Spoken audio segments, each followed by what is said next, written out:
on the News Channel 5 network. This is Score on Business.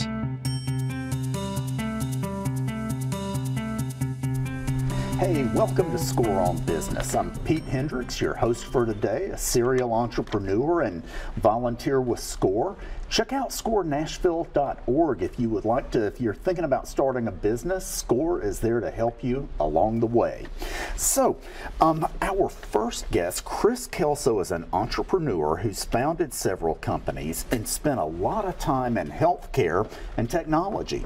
He currently works as an executive coach, leads a CEO roundtable, and consults with business owners on strategy and leadership development. And Chris, thanks for being here. Thank you, Pete. I'm glad to be back. Yeah, you've been on here several times. Yeah. So some of our viewers may not be familiar with executive coaching. You know, what is that, and why should a successful executive or entrepreneur look at getting the coach? Yeah, executive coaching, a coach is really a person that comes alongside their client to help clarify their thinking, challenge their assumptions, see around their blind spots, and guide them in their decision-making process, and then be able to hold them accountable for decisions and commitments they make for development. You know, if you think about coaching is for successful people, not just people who have challenges or are trying to be successful. It's for the successful. Exactly. Yeah. Every great athlete has a coach, right? And people can be naturally gifted and talented at something, but nobody succeeds at the highest levels without some kind of coaching, without somebody who helps guide their development and also can really see around their blind spots, help them see from a different perspective. You know, that I have had coaches through the years, and it's always been so helpful. I can never see what's going on with me as well as someone who's trying to help me. Yeah, that's exactly right. Yeah. So how has coaching benefited you as an entrepreneur? As I mentioned, you've been an entrepreneur several times. Yeah, I'll admit I was initially skeptical of coaching. You know, a lot of people call themselves coaches, and there's some confusion in the marketplace about what that means, and didn't really think it was all that valuable. But several years ago, a couple of years into the formation, into the growth of my first business, I joined an organization called the Alternative Board. And in that organization, I get peer advice from other CEOs, but also direct coaching from an executive coach. And really, really learned through that and another coaching relationship that I later formed, the value and the power of having someone who gets to know you over time and understands your propensities and your strengths and weaknesses and can help guide the development of you personally as well as your business. And that was really, really invaluable to me. And so I've actually joined the Alternative Board as a coach facilitator, and I'm doing work through that organization as well as working with individual clients directly. And so with the Alternative Board, there will be, you meet once a month for half a day with what, 6 or 7 CEOs? Yeah. The Alternative Board is a membership organization for business owners, and the CEOs will come together once a month for a half a day. In fact, I just had my board meeting this morning and went really well, and serve as an informal advisory council to one another. It's a mutual confidentiality environment, very safe environment where people can be really genuine and honest about the struggles and challenges they have as a business owner, and collaborate with people who understand being in that seat. Okay. You know, being a business owner, being a CEO can sometimes be really lonely because you don't have a lot of people in your circle that have that same position, have the same stresses, the same challenges. And so it's really helpful to get together with some like-minded people that are on the same journey as you. And along with that, the board meeting is facilitated, run by a trained coach facilitator, and then that coach also meets individually with each of the members on a monthly basis for a one-on-one coaching session. Oh, that's a lot of good input. It's a lot of great value, and as I said, I was a paying member for 7 years, and they asked me this year to come into the organization and become that coach. So I'm doing that work now, and I really, really enjoy it. Awesome. Well, why don't we go ahead and take a break for a moment? So, ladies and gentlemen, we'll be right back. Remember, scorenashville.org.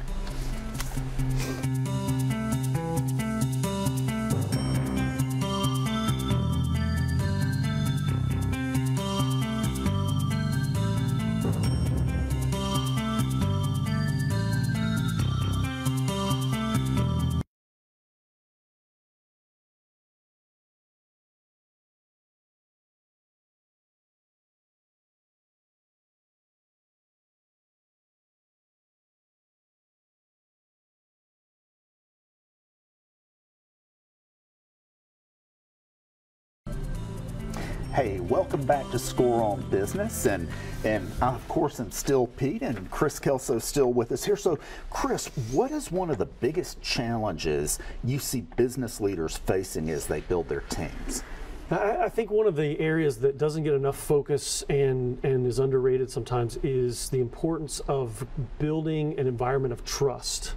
Now, if you think about the importance that trust plays in our lives, there's a lot of inefficiency in our world because of a lack of trust. Oh, so yeah. if you think about things like when you buy a house, right? You have to sign all these papers, and I remember buying a house and I had to sign a paper saying I had signed the other paper. Yeah. And we have all this complexity from simple things like locks on our doors and passcodes to really complex contracts and things that are all about a lack of trust. And I'm in no way saying we can eliminate all of those things in our world, Right. but the point is that trust is the grease that eliminates frictions and will help your organization to operate efficiently. And when you don't have trust, there's a lot of effort spent, looking over people's shoulders and double checking and lots of checks and balances.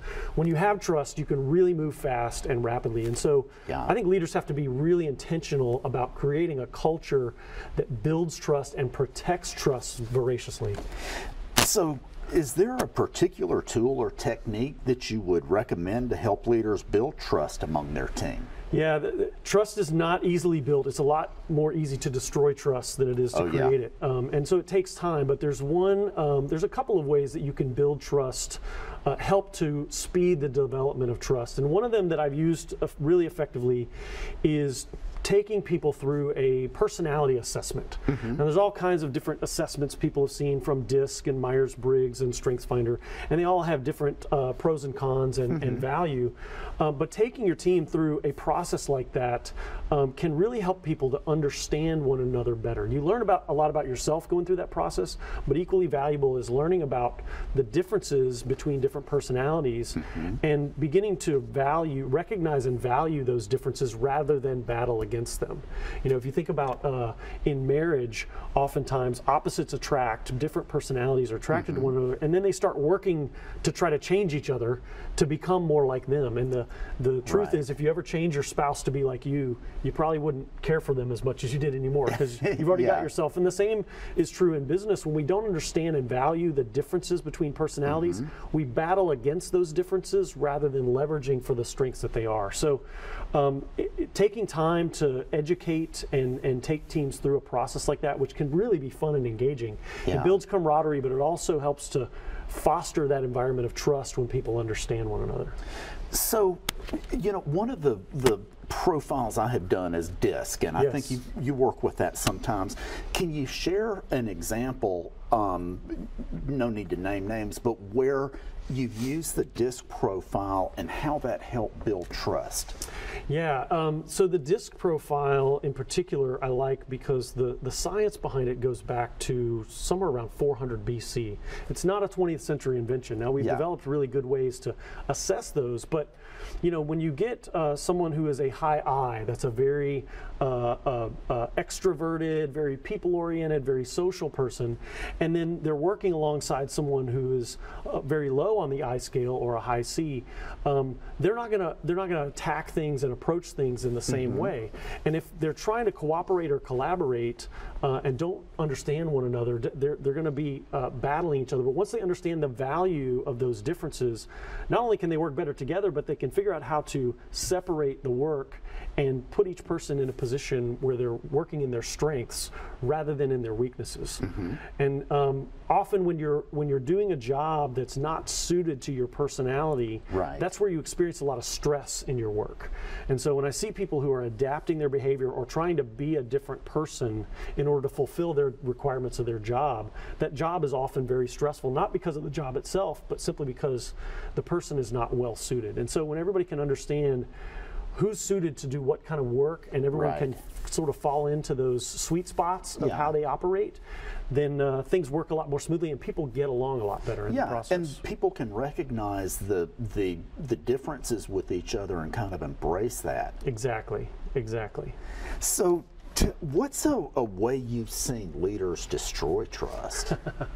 Yeah, there's a lot of ways to destroy trust. Yes. I remember in particular a new leader came into an organization where my firm was consulting, and so we were sitting in on a leadership meeting, and this new leader came in and was talking about some of the dysfunction and some of the issues that the team had, and there was a big lack of trust in the organization, in the team. And he said, we have got to be able to trust each other, and trust begins now.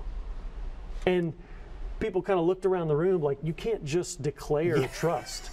And what he effectively did is he actually eroded his own credibility because everybody immediately knew that he was going to set unrealistic goals and that he was expecting them to just change their behavior and create something like trust that has to be really fostered and developed out of nowhere. And so needless to say, he wasn't there very long.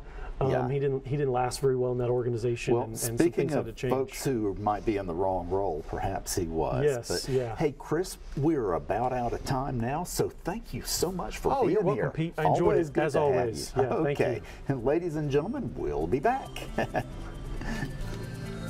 You killed it, like always. Thanks.